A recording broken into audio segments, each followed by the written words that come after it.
Jadi Imam Malik itu berpendapat bahwa berkurban itu wajib hukumnya.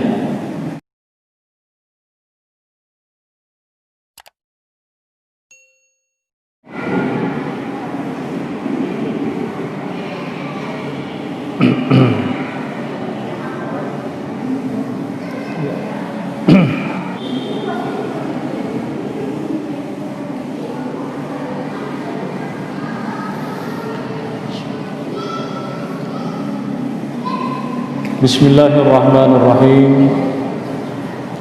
Assalamualaikum warahmatullahi wabarakatuh. Alhamdulillahilladzi bi ni'matihi tatimmus shalihat. Wassalatu wassalamu ala nabiyil karim Muhammadin sallallahu alaihi wasallam wa ala alihi wa sahabatihi ajmain. Umpama ba'd, Bapak Ibu sekalian, para jamaah maghrib yang dimuliakan oleh Allah Subhanahu wa ta'ala, alhamdulillah wa syukurulillah, pada kesempatan yang berbahagia ini kembali kita melanjutkan bacaan kita, pengajian kita. Adapun materinya pada malam ini kita akan jelaskan tentang hukum-hukum kurban. Ya, ini ada permintaan sebenarnya kalau bisa pengajian ini kita bahas tentang kurban.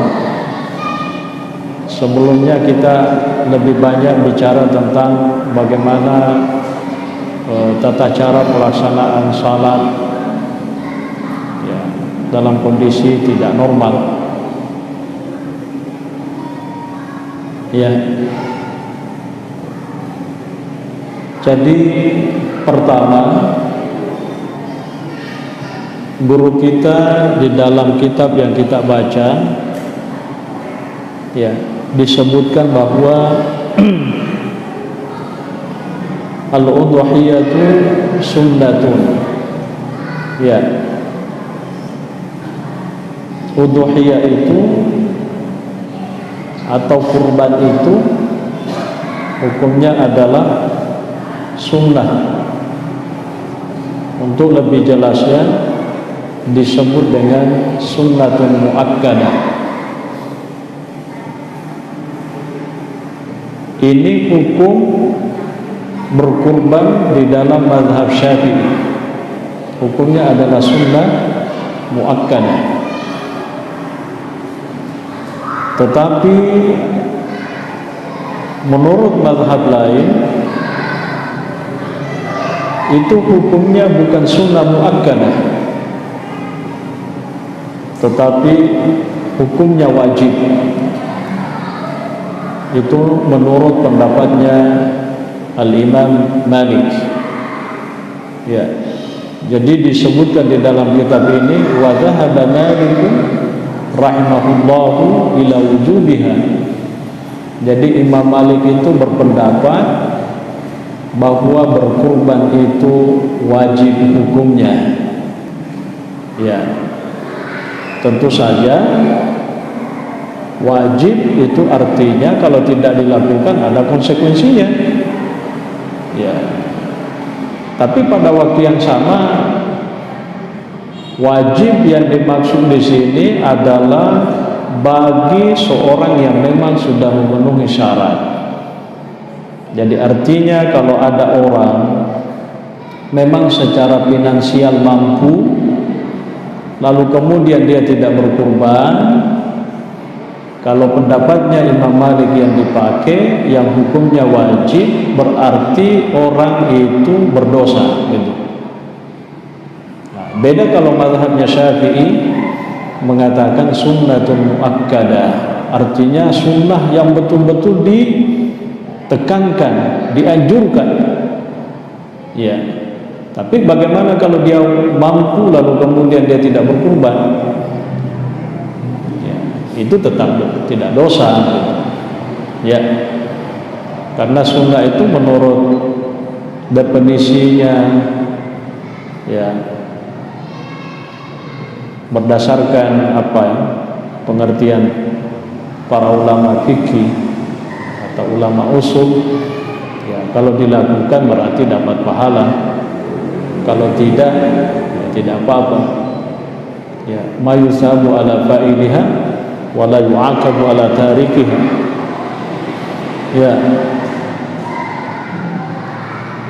Lain lagi menurut pendapatnya Imam Abu Hanifah. Nah, kalau Imam Abu Hanifah justru mengatakan ya yajibu 'alal muqimi bil baladi ya al-musiri, wajib hukumnya bagi orang yang menetap di suatu tempat ya, dan memang di tempat itu, di kampung itu istilahnya ada kemudahan dari sisi finansial ya. Jadi maksudnya ini Imam Abu Hanifah itu mengatakan hukumnya berkurban itu juga wajib, tetapi khusus bagi orang yang tidak bepergian.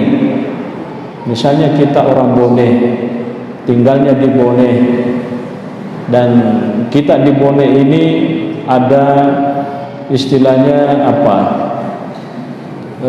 kemudahan untuk bisa berkurban, maka itu wajib hukumnya berkurban. Nah, cuman yang menjadi catatan bahwa di dalam mazhab Hanafiyah itu mereka membedakan istilah wajib dengan fardu. Ya, kan biasa kita mendengar ada fardu, ada wajib. Nah, kalau menurut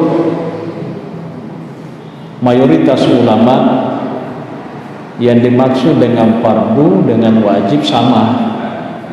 Jadi mazhabnya Syafi'i, mazhabnya Maliki, mazhabnya Hambali, dan mazhab-mazhab yang lain selain daripada mazhabnya Hanafi itu mengatakan fardu dengan wajib sama. Ya. Tapi kalau mazhabnya Hanafi secara khusus dia membedakan antara wajib dengan fardu. Intinya menurut Imam Abu Hanifah berkurban itu hukumnya wajib bagi orang yang tidak bepergian atau mukim, dan di tempat itu memang ada kesempatan, kemudahan untuk berkurban. Ya. Ini yang pertama. Lalu kemudian yang kedua, ini juga penting. Di dalam kitab ini juga dijelaskan bahwa berkurban itu ya, apakah itu yang dikurban adalah sapi atau unta atau kambing. Ada pendapat pertama mengatakan baik unta yang dikurban maupun sapi atau kambing itu hanya satu orang saja. Jadi apakah sapi yang dikurban itu hanya satu orang saja kenanya, atau unta yang dikurban itu juga hanya satu orang, kambing yang dikurban itu juga hanya satu orang. Itu pendapat seorang sahabat Nabi, Abdullah ibn Umar. Jadi ada riwayat dari Abdullah ibn Umar, dia berpendapat bahwa satu ekor hewan yang dikorban itu hanya untuk satu orang, tidak boleh patungan, seperti yang diumumkan tadi Baswar. Itu menurut pendapat riwayat dari Abdullah ibn Umar Ibnul Khattab radhiyallahu anhu. Ada, itu disebutkan di dalam kitab Al-Muhallah. Jadi ada kitab fikih namanya Al-Muhallah yang ditulis oleh Imam Ibnu Hazm Al-Zahiri. Pendapat yang kedua, jadi ini mengenai masalah hewan kurban, berapa orang bisa di situ bergabung.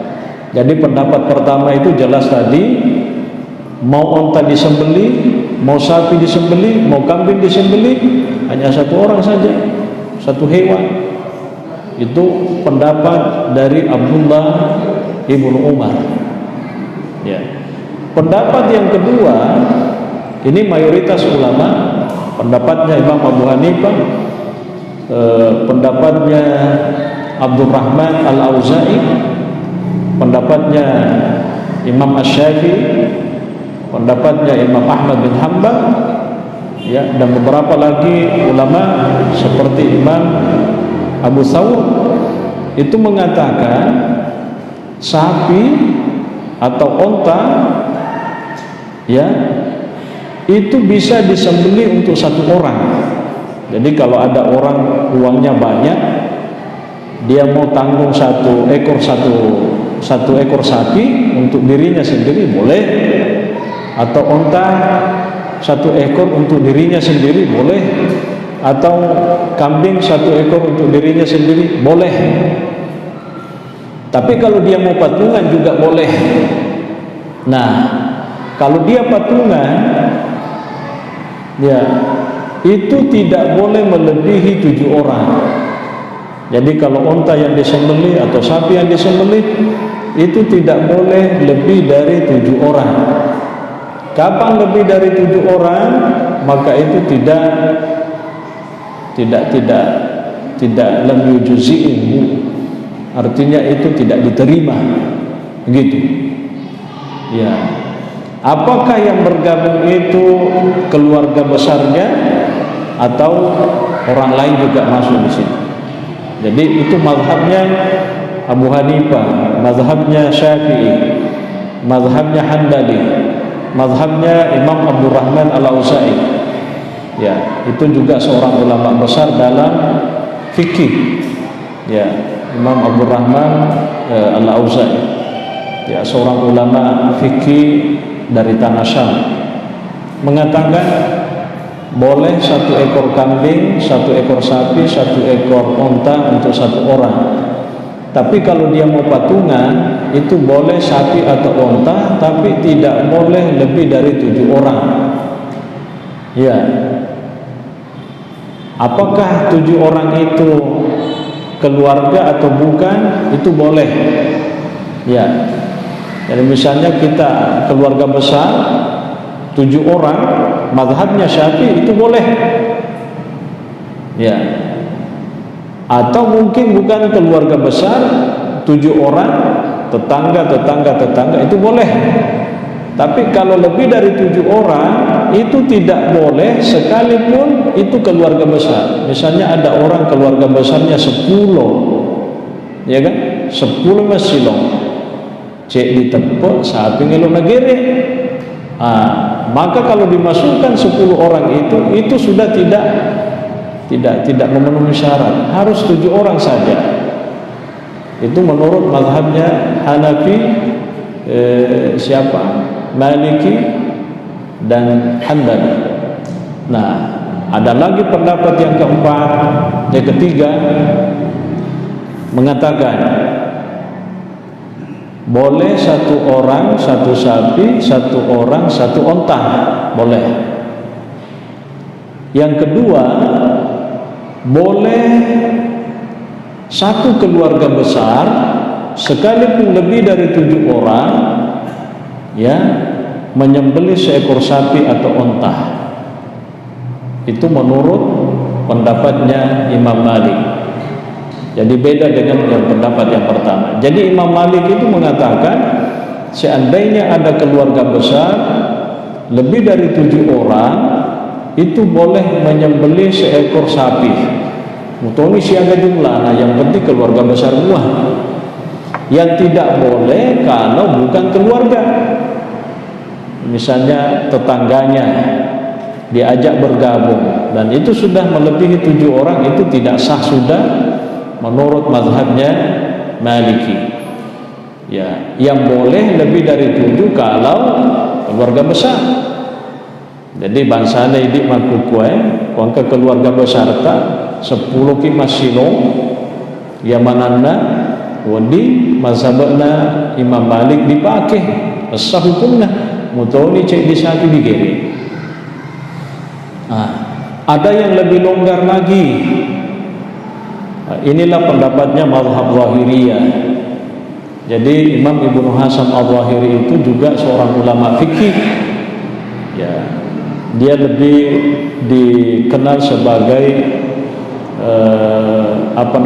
ulama Zahiri.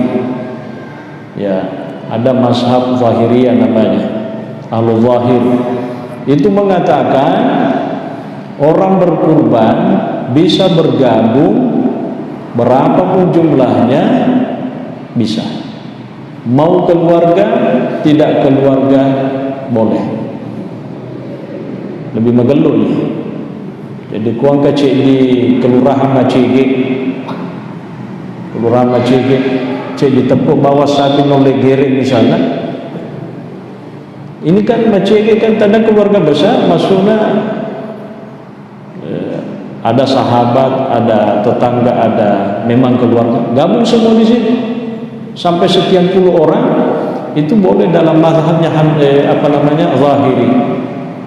Karena mazhab Zahiri mengatakan boleh 1 ekor sapi atau 1 ekor onta lebih dari 7 orang sekalipun bukan keluarga.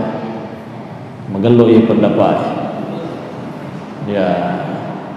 Jadi siaga dendre pendapat apa boleh kemenik bawang ini tega kira-kira si cocok riseseta. Karena selama ini kan yang kita pakai itu mazhabnya Syafi'i. Pokoknya pitu titi. Kau angkat tau melu bergabung buat siki kelompok baru. Nah, begitu kan? Ya kan? Maka ni kuya rupa siro kelompok lo nggak ada tuh tamu ku di sampingnya dia lo ku di bende nah dia aku gak kasih lo mah misalnya kan cek di kelompok pitu nih wah lo topat tanah jadi dia lo di pak pitu nih dibuat di kelompok baru nah dia apa tuh naga nih masih lo nah iya tuh pada jaji lo nah mereka satu lagi dia lo bende maka ku bende bicara lena. Jadi nan melu pokoknya sapi itu rauniakan sapi. Nade apoto nule ko chalalena sapi. Mesti kan yung masilo nade apoto na gaga. Magani ko magbayo ru baswa. Patta mamawan ni ko pitu pagani arwa. Ya. Odimuan wadi menurut mazhabnya Zahiri. Ya. Wadi menurut mazhabnya Zahiri. Itu dijelaskan di dalam kitabnya sendiri Imam Ibnu Hasan yang saya sebutkan namanya Al-Muhalla bil Athar, yaitu kitab fikih ya sebagai rujukan referensi di dalam mazhab Zahiri. Ya. Kita tambah lagi sedikit. Ada biasa hadis yang kita dengar Bapak Ibu sekalian, maka dayiro na rikutumelo magasana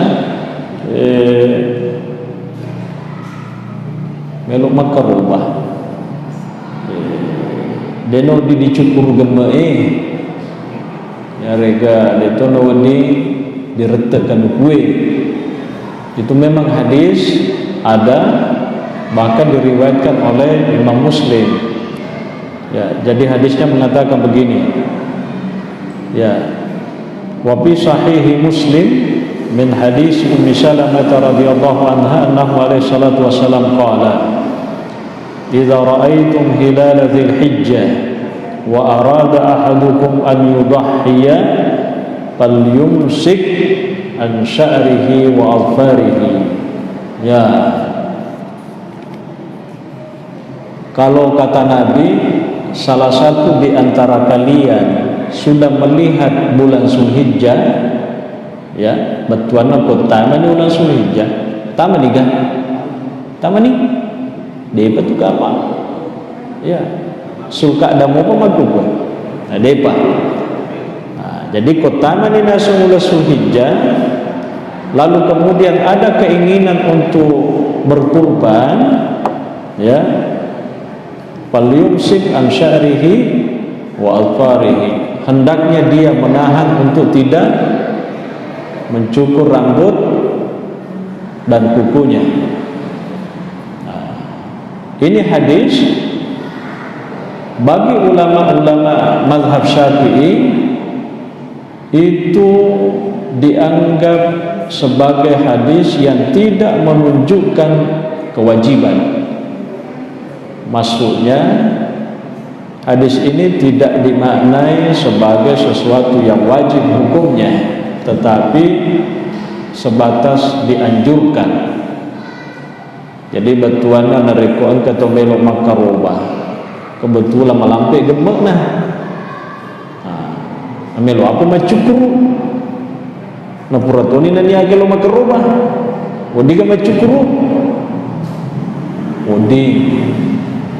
wadi na rete kanukuna wadi makade melanggar ki itu nasa bangka desa na makada palyumsik an agasna an syarihi wa azfarihi makadai rohan desa oleh ulama-ulama Syafi'i itu dimaknai sebagai ala sabilil istihbab, hanya makna penganjuran saja. Betuanna bagallo iko yulle nema de rete gemae ya begitu itu masuk jadi dia wajib hukumna pangkat itu tahu jakam mana asal kada wajib hukumna takulena murte gememu nelok makerubah ya kan itu tidak wajib sekalipun hadisnya memang ada mengatakan hendaknya dia yumsik an sya'ri, dia menahan dirinya untuk apa namanya tidak menggunting rambutnya atau memotong kukunya ya. Nah, yang terakhir Bapak Ibu sekalian, ada orang mau berkurban melotoma pakulabi, bolehkah itu? Boleh. Nah, khusus di dalam mazhab Hambali itu dibolehkan antara akikah dengan kurban disatukan. Ini kan misalnya ada orang pas masuk awal bulan Zulhijjah melahirkan atau 1, 2, 3 Zulhijjah melahirkan, nah, dia mau akikah belum apa kulawi ya atau mapen retojan semogi aku disingkat mapen retojan ya akikah kalau dalam bahasa fikihnya itu boleh sekalian gabung dengan kurban. Jadi kebetulan kabija kesi melo di pakulawi jalan di bembek nah yenar diniakan ni mapakulawi untuk yarumi jata ini akan toni untuk makaroba